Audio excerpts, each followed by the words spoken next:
Olá, muito boa noite. Estamos de volta com Frente a Frente, que recebe hoje o ministro do Tribunal de Contas da União, Augusto Nardes. Ele que trabalha há mais de 10 anos, como ele vinha dizendo, nessa área de governança. Vamos melhorar as nossas instituições para que o dinheiro público não seja desperdiçado com o que não presta. Agora, vamos em frente aqui. Ministro, nessa questão de recursos da União, tem se falado muito, depois a gente vai voltar ainda na questão das universidades e também nessa coisa dos estados, mas é muito importante a gente tratar também do orçamento secreto. O Congresso já disse, olha, independentemente de quem vencer a eleição presidencial no domingo, dificilmente esse negócio vai mudar, porque eles querem mais transparência, mas eles não vão deixar de ter as emendas de relator. Os ministros, como Zé Maria, às vezes sempre acompanha aqui, já reclamaram e muito, tanto para mim quanto para o Zé Maria, que eles são obrigados a ir lá no Congresso buscar dinheiro, né, Zé? Como é que vai ficar essa questão? Eu acho que o chamado orçamento secreto tem que ter uma transparência maior. Eu falei muito com o Hugo Leal, que é o atual relator. Hugo, você vai definir emendas, vai conversar com os parlamentares. Mas se você não acertar com os ministérios, não vai ter eficiência a tomada de decisões em relação às emendas. Porque tem que ter um diálogo entre o ministro e o parlamentar que está fazendo a emenda para ver se tem disponibilidade da verba, se está a verba lá direcionado no orçamento. Se não tiver isso, muitos parlamentares vão direcionar emendas e não vai ter eficiência, não vai ter eficácia. Quem perde é a população, porque o dinheiro não será gasto, primeiro, de forma transparente e, segundo, com a efetividade que é necessária, porque não tem essa conjunção. Então, tem que ter um diálogo entre o Congresso Nacional e os ministérios. É orçamento secreto? Claro que o relator tem a capacidade de tomar a decisão e juntamente com... Mas o senhor acha que é o relator que está tomando a decisão de liberar o dinheiro? É ele que define, ele tem autonomia. Mas o Congresso direcionou essa autonomia. Mas acima dele tem alguém dando as... são os líderes, né? É toda uma estrutura do Congresso Nacional. O povo elege o Congresso Nacional. Eu respeito o TCU, faz o que o Congresso define. Agora, mudar a forma de trabalhar, cabe à população fazer uma pressão. Mas é secreto ou não? Eu vi uma declaração do Bolsonaro essa semana que ele vai tentar fazer uma mudança em relação a isso. Essa decisão foi dentro do Congresso Nacional. O Hugo Leal, que é o relator muito preparado. É uma das melhores cabeças que eu conheço. Agora, eu já disse, olha, tem que ter transparência, não vai ter problema no Tribunal de Contas da União. E ele respondeu Eu já alertei ele que poderá ter problema no Tribunal de Contas da União. E ele? E ele está com boa vontade, tem dialogado muito conosco, com o Tribunal de Contas, tem feito visita para nós, o Hugo. Então, é claro que isso é uma coisa nova, totalmente nova, nós vamos analisar. Quem aparece é o procurador externo, né? Que é a pessoa que pede o dinheiro e não exatamente o parlamentar que manda o dinheiro. Que é o usuário externo. Usuário externo, Como é que é? Isso é legal? É isso aqui que provoca a dificuldade. Então, esse orçamento secreto tem que ter transparência. Chamado orçamento secreto, não sei se a palavra correta é orçamento secreto, porque tem um relator lá que define isso com os parlamentares e será publicado isso. O TCU vai acompanhar. A luta é para publicar quem pediu o dinheiro. Agora, o TCU vai acompanhar, nós vamos com certeza, teremos auditoria sobre essa questão. Então, a responsabilidade de quem está fazendo. O que eu posso dizer... A responsabilidade acaba com o prefeito, então. Desculpa lhe interromper. Acaba com o prefeito, com o governador, quem recebe os recursos, mas também quem direciona os recursos. E o TCU vai auditar tudo isso. Então, o orçamento ele não vai ficar secreto, porque esse recurso será auditado pelo Tribunal de Contas da União. Pois é, ministro, uma preocupação grande. A revista Piauí mostrou numa reportagem que há cidades em que há mais consultas médicas e odontológicas do que população. Cidades pequenas, lá do interior do Maranhão, do interior do Piauí. Ministro, como é que isso passa assim batido e ninguém vê? A imprensa que tem que ir lá checar como é que é isso. Porque se é verba do Estado, é o Tribunal de Contas do Estado que não, diz que era emenda. Se é emenda parlamentar, é o Tribunal de Contas da União que audita. Agora tem que haver uma representação, porque o tribunal ele não tem estrutura para estar em todas 5.600, quase 5.000. Ele age provocado. Ele então, age provocado e com denúncias também.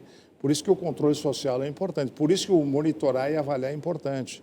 Monitorar e avaliar. Fazer uma auditoria sobre saúde, tu está me despertando aqui um interesse de já fazer uma auditoria lá no Maranhão para a gente propor. Verbas. E tem um caso lá, arrancaram mais dentes do Eu que... não sou do que população. Eu não sou relator da saúde atualmente, já fui, mas descobrimos que a saúde tem dificuldade. Mas o senhor está admitindo aqui que é algo estranho esse orçamento secreto? Claro, eu acho que tem que haver uma transparência maior. Já falei isso para o relator.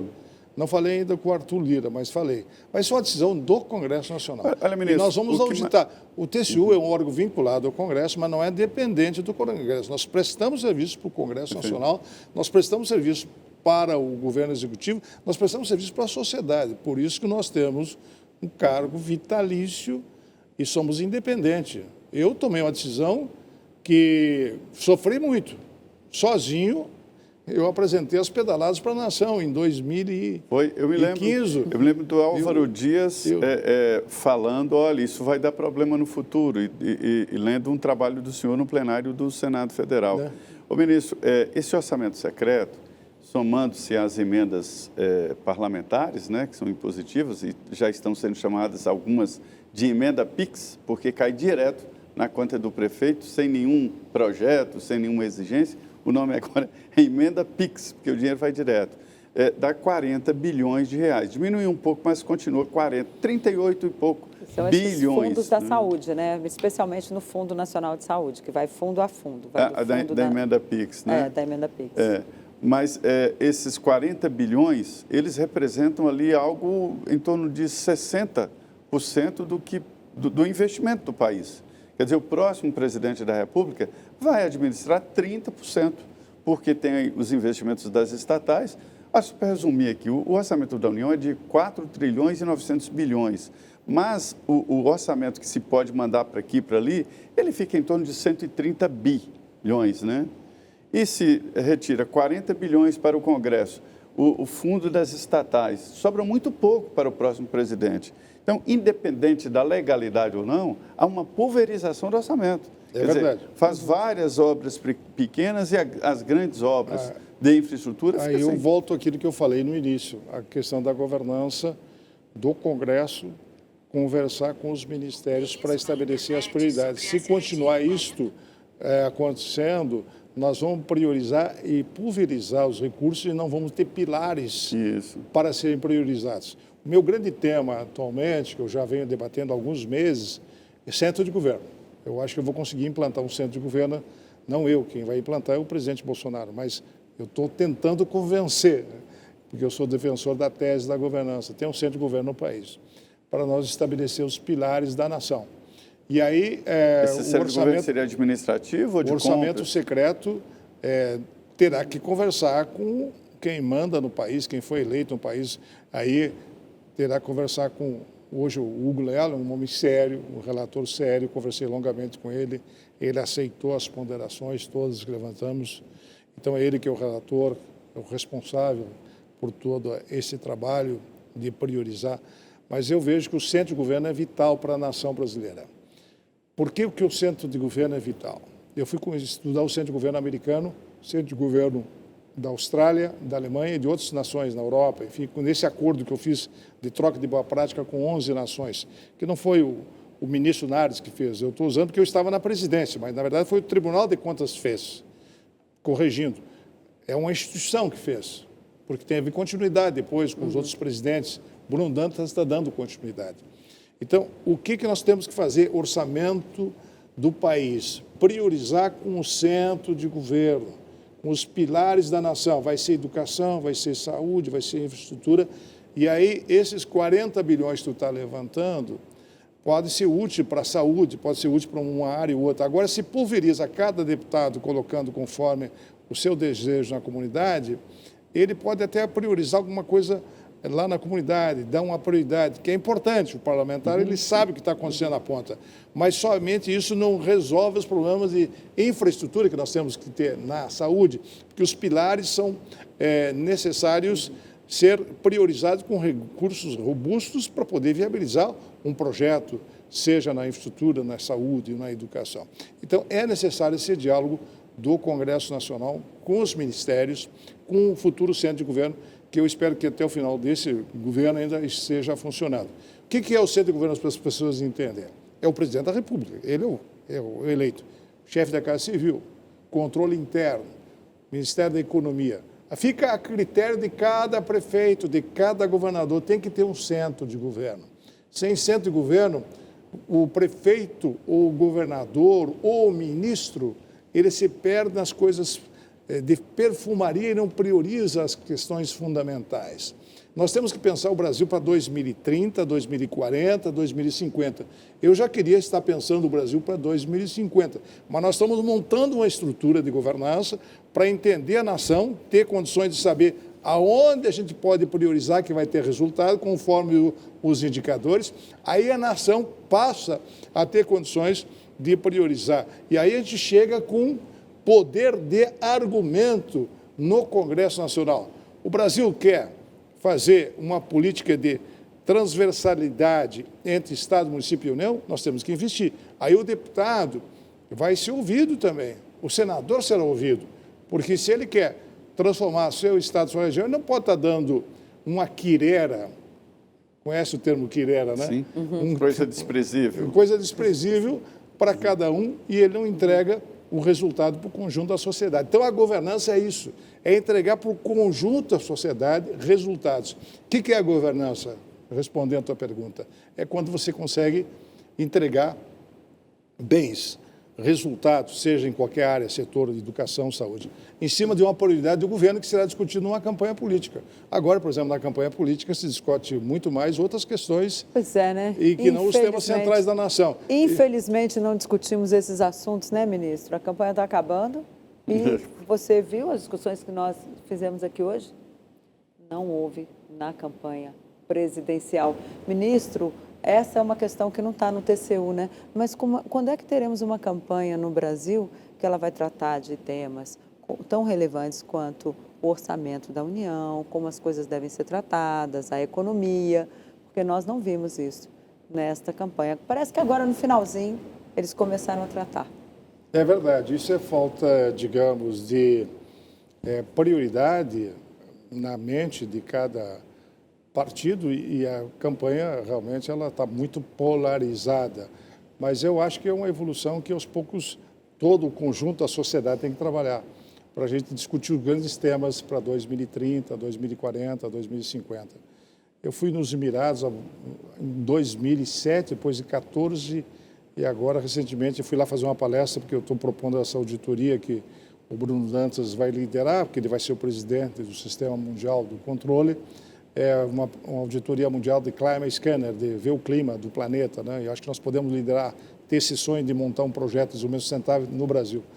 E aí, quando eu fui agora em Dubai, eu fiquei impressionado, eles já estão pensando em 2070. Eles estão pensando... E o que eles tinham lá era areia, claro que eles têm muito petróleo, eles têm muito petróleo, têm muito dinheiro, eles já estão muito avançados. Agora até eu convidei o presidente de todos os países árabes, que foi muito importante para nós assumir a presidência do controle. Ele está chegando a semana que vem, vai ficar comigo 2 dias, visitar algumas partes do Brasil. A Aríbia Mimi, que presidiu o Sistema Mundial do Controle, que é dos Emirados. Eu tenho uma boa relação nessa área mundial, porque convivi muito como presidente dos países da América Latina e agora conseguimos a presidência do Sistema Mundial do Controle. Então, acho que nós podemos fazer investimentos de médio e de longo prazo no Brasil e pensar em conjunto para 2030, 2040, baseado em planejamento estratégico, mas somente com a governança tu consegue montar planejamento estratégico. Aí as campanhas do Brasil, espero que futuramente, sejam em temas centrais, como, por exemplo, inovação, educação, temas que podem agregar valor e gerar empregos e trazer renda para a nação brasileira, para nós sermos não somente exportadores de grão, mas exportadores de produtos manufaturados, de não montar toda uma estratégia para a indústria no Brasil. Na Rede de Governança Brasil, eu já criei um comitê da indústria. Então, esses 31 comitês que a gente criou dentro da Rede de Governança Brasileira para pensar o Brasil 2030. Mas a gente está fazendo isso com voluntários. Nós Começamos pequenos, com 15 pessoas, já estamos com 500, pensando no futuro do Brasil. Muito bem, ministro. Olha, uma conversa boa aqui sobre órgãos de controle, sobre governança, sobre o Brasil e principalmente planejamento. Foi um frente a frente muito bom, esclarecedor. Espero que você tenha gostado, você que acompanhou aqui. Ministro, muito obrigado por abrir a sua agenda para conversar aqui com os telespectadores da Rede Vida. Eu que agradeço, um grande abraço e uma boa escolha para vocês agora, Sim. no dia Pertinho. Crucial da eleição brasileira. Muito bem, muito obrigado, muito boa noite. Denise Rotenburg, também aqui dessa mesa redonda, essa conversa boa. Boa noite, Denise. Boa noite, Zé Maria. Boa noite, ministro. Muito obrigada pela sua presença aqui. Boa noite para você e bom voto no domingo. Que tenhamos um país pacificado, independentemente de quem seja o vencedor. Até a semana que vem. Teremos sim um Brasil pacificado, porque o voto aí é a festa da democracia, né? A história do nosso futuro. É exatamente isso. Nós vamos decidir aí o futuro do país. Muito obrigado, muito boa noite e continue aqui na Rede Vida. Começa agora o Jornal da Vida com as notícias nacionais e internacionais. Paz e bem.